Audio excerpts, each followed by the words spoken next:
February 16th, we've got an interesting astrological alignment happening. Mm-hmm. It's Neptune and Saturn are going to be in Aries at 0 to 1 degrees. Mm-hmm. And they do this, these two planets meet in Aries in the first house like that in astrology. They do this every single 36 years. Mm-hmm.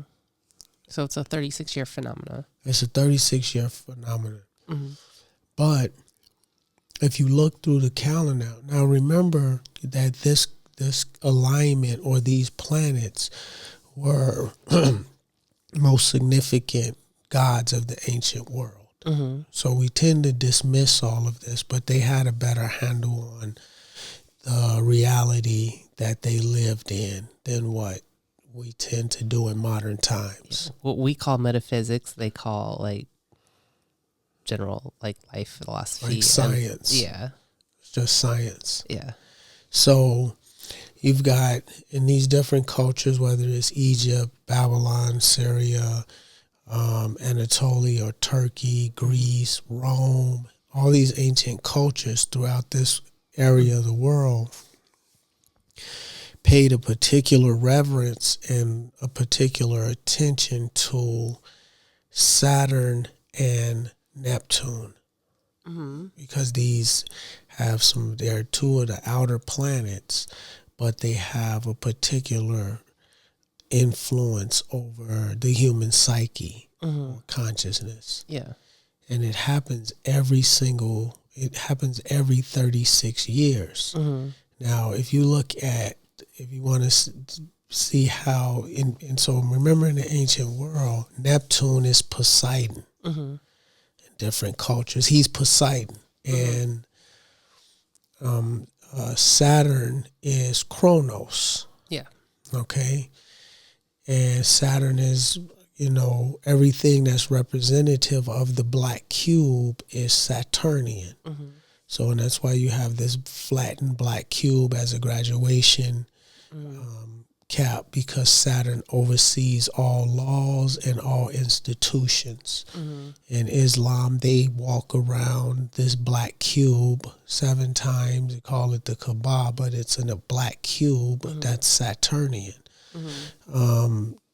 The Jews have this little black cube that they put on their foreheads. I forget what it's called, but it's the little black cube thing that sits right in their forehead.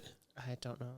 I can't remember the name of it right now, but all of these are Saturnian. Mm-hmm. And so that tells you the importance of how Saturnian influence has carried into the modern world. Mm-hmm.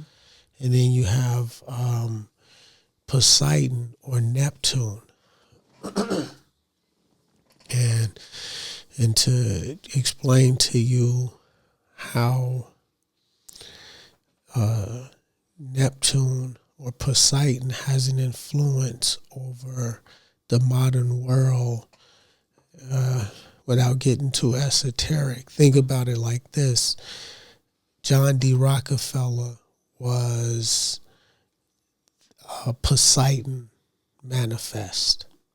Okay. Mm-hmm. And it's a way particular identities have a generational influence.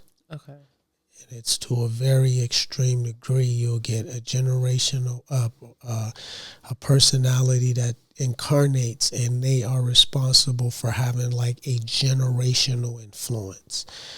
And then it goes in time. Mm-hmm. So Rockefeller, we're still living in the world that Rockefeller built and designed. Right. That's Poseidon. Okay. And so this alignment is happening starting March 16th. February 16th? February 16th. Saturn and Neptune at 0 to 1 degrees. And so if you think back 36 years ago, which would be about 1990, we had a lot of crazy stuff going on in the world. From 1990 to 1992, we had this is the Gulf War. It went from the Gulf. It went from Desert Shield to Desert Storm, and that actually is what laid the groundwork for the United States relationship with Osama bin Laden. Yeah. That relationship, however you want to look at it, whether it culminated or not into 9/11, that process started in the Gulf War. Before that, we weren't at odds with this person as a country. So, and there was a lot of things going on in the Balkans. 1990 to 1992 is also when the Soviet Union collapsed. It was 1990 to 1992. Yeah. And then if you go back another 36 years, that puts us around 1954 to 56. There was a lot of things going on at that time that would lead to this was the end of the Korean War. But this time period would influence what would become the Vietnam War. Yeah. And it was, you know what I mean? This was also the beginning of the Civil Rights Movement, 1954 to 1956. So socially, there was a lot going on with, it was a couple other revolutions happening around the world. Yeah. Yeah. Cuba came to a head in like the early 60s, but it was building up. It was building up, yeah. And then if you go back 36 years before that, it'll put you at around 1918 to 1920. We have like the last epidemic and the end of the war that set up World War II. Yeah. Yeah. And this was also the Versailles Treaty that would end in World War II. Yeah. Yeah. That's also the Versailles Treaty. It was a few other things that escape me right now. Yeah. But you can take this 36-year cycle every 36 years backwards, and there are global phenomenon happening on this 36-year cycle, even if you go back to the War of 1812 and the Napoleonic Wars at that time. Yeah, they're like specific events that are like inciting incidents for like even bigger events. Yeah. Within that whole window. And that always happens with this alignment of Saturn and Neptune. And it's interesting that throughout the ancient world, that they paid very close attention to this particular cycle. Right. And so, because everything in the ancient world is about Kronos and Poseidon. Yeah.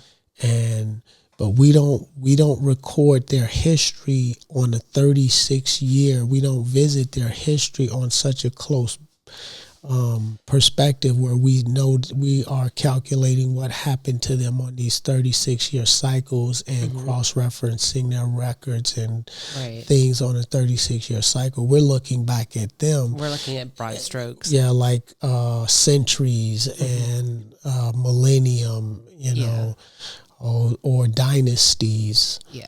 We're not looking at 36-year timelines. Right. But for whatever reason, that's what they were telling us to pay attention to. Right. We haven't figured it out yet on the whole.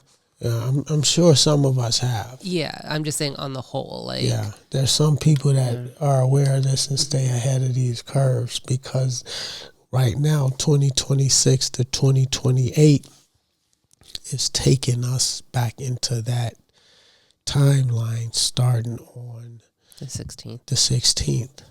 And the thing is, it has an effect on us on a personal level as well as, on this broad stroke of countries and governments and things. It also, there's a revolutionary process that is happening to us as individuals inside of us. There's a revolution inside of us, a war going on inside of us. Kind of like, which wolf do you feed? Right. And so that's going to determine what your trajectory for the next 36 years. Right. So it's like a process of paying close attention to the minutia of the choices that you make. Mm-hmm. Because remember, Saturn is the law keeper and the lawgiver.